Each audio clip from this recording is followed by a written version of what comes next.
You're not ungrateful. You're awake. This is the Dignity Room, a place that's always yours. Come in.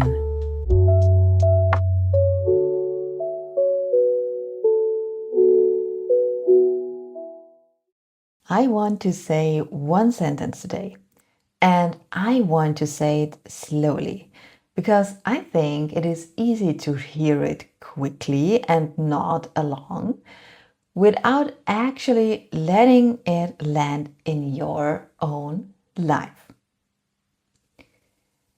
You can't choose to stay if you can't afford to leave. Say that back to you, to yourself for a second. Not as a quote, as a question about your actual life right now. If you needed to, really needed to, could you leave? Not do you want to. This is a completely different thing. When you really need to.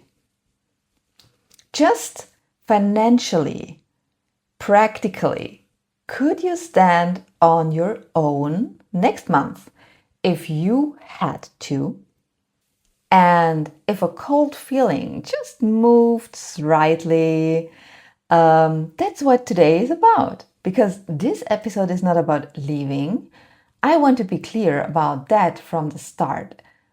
It has nothing to do with whether you should leave anything in your life. It's about something underneath that question entirely. Whether you're actually choosing to stay or just staying because there is no real other option. Those are two completely different lives. And today I want to show you why. Earlier in this show, we talked about freedom, about how real freedom isn't leaving and isn't staying. It's being able to choose genuinely with both doors actually open. And today goes deeper into what makes a door actually real versus just painted on the wall. A choice only exists if two options are actually available to you. If you can only go through one door, not because you prefer it, but because the other one isn't really there, that's not a choice. I mean, let's be real. That's a situation you're in, dressed up in the language of choice. And what very often makes the second door either real or not real is money. Not love, courage, values. No, money. It's like the practical, unglamorous fact of whether you could support yourself if you needed to. And I know that might sound unromantic, but here's what I've come to believe. Freedom you can't afford isn't freedom. It's a nice idea you're not allowed to use. And dignity, that depends entirely on someone else staying, and staying in a good mood is a very fragile kind of dignity. So let's actually look at why this sentence is true. So imagine two women, same relationship, same house, same life from the outside. The first one stays because she loves her partner and she's chosen that life, knowing she could leave if she ever needed to. She has a small amount of money that's hers, not a lot, but enough to stand on for a few months. She stays because she wants to. The second one did the numbers one night and she realized that without his income, she couldn't cover rent. that her money all goes into the shared account, that she has no cushion that's really hers. She stays too, of course, but not because she chooses to, because she can't afford not to. Same house, same relationship, same Christmas photos. From the inside, completely different lives. One of them is free, and one of them is in a cage. And the cage isn't the relationship, the cage is the can't. So here's something I want you to sit with. The second woman might love her partner.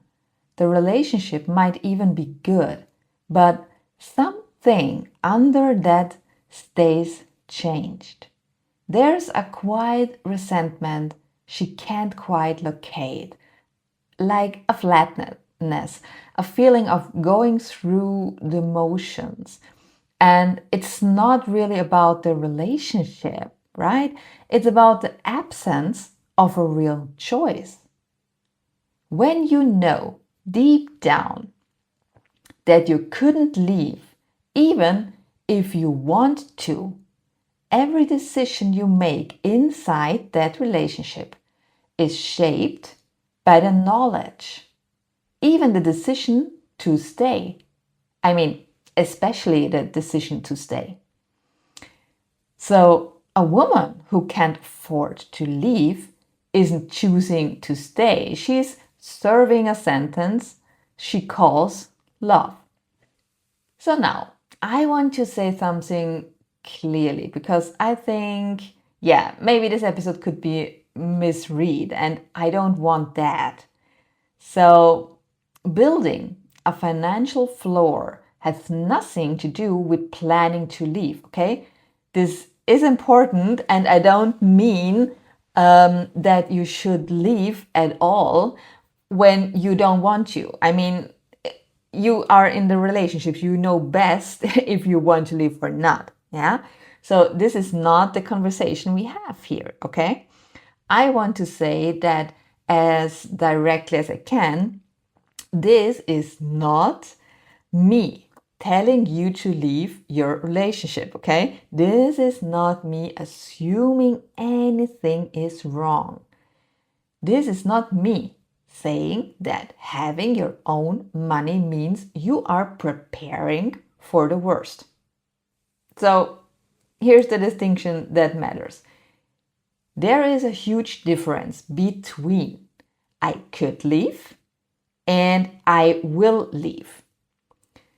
The first is a capacity. The second is a decision.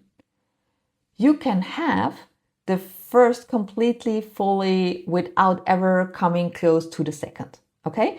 Think of it like a fire exit in a building you love. You're not planning to use it, right? You probably never will, hopefully, but the fact that it is there changes how it feels to be inside, right? Here's the thing: you are there because you want to be, not because the doors are locked and you have no choice. That's what a financial floor does. It makes the exit real instead of painted on a wall. Sorry. And once the exit is real, once you actually could leave if you needed to, staying becomes a genuine choice, a real yes, not just a default. So when I was sitting with this sentence, there was like an aha moment for me, and maybe for you too. Because a woman who has her own financial floor and then looks at her relationship and chooses to stay, she is making a completely different decision than the woman who stays because she has no other option. Same thing again, same relationship, completely different woman inside it. The first one is committed. The second one is stuck.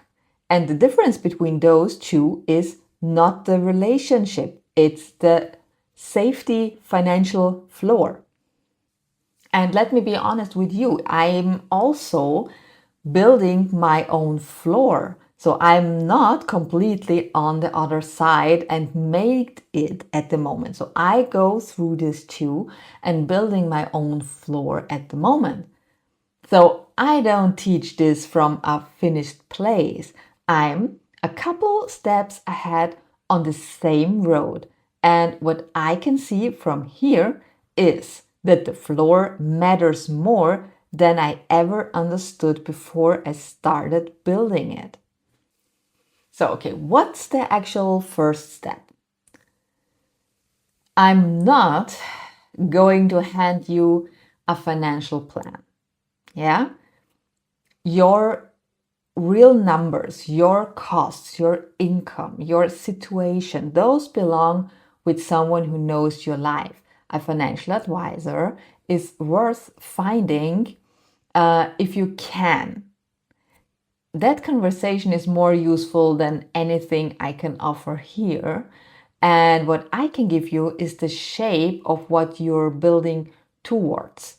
So, I mean, it's really important that you know your numbers, what comes in, what goes out, how much on each side, what is on the bottom line, how much is left. Okay, so you have to know that really. So the goal is simple to name.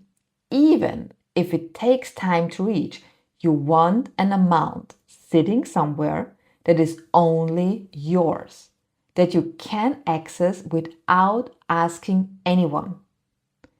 That would cover your essential costs for roughly 3 to 6 months. That's the floor, not wealth, not independence from everyone and everything. Just enough to stand on if you needed to. And the first step is even simpler than that. Before you think about the number, open one account, just one, in your name only when you don't have that now. Separate from the joint account when you have this, even if that starts with almost nothing in it. So here's why the account itself matters before the amount does.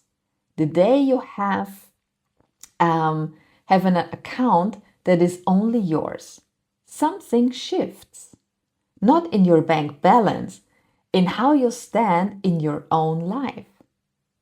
The direction exists, you have started.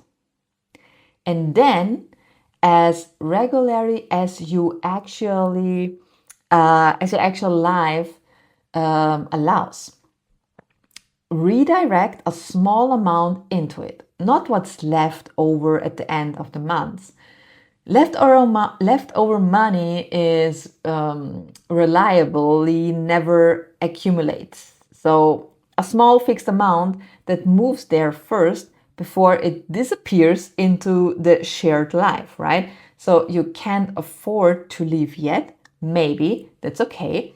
That's just where you're starting from. But starting from there is completely different from staying there. So the floor gets built one small, ordinary deposit at a time. And I mean, when it's $2, it's absolutely fine. It's a little bit. Until one day, you look down and realize you are standing on something solid, something yours, okay? Something that means staying is finally a choice, not the only option available, okay? So this is really important.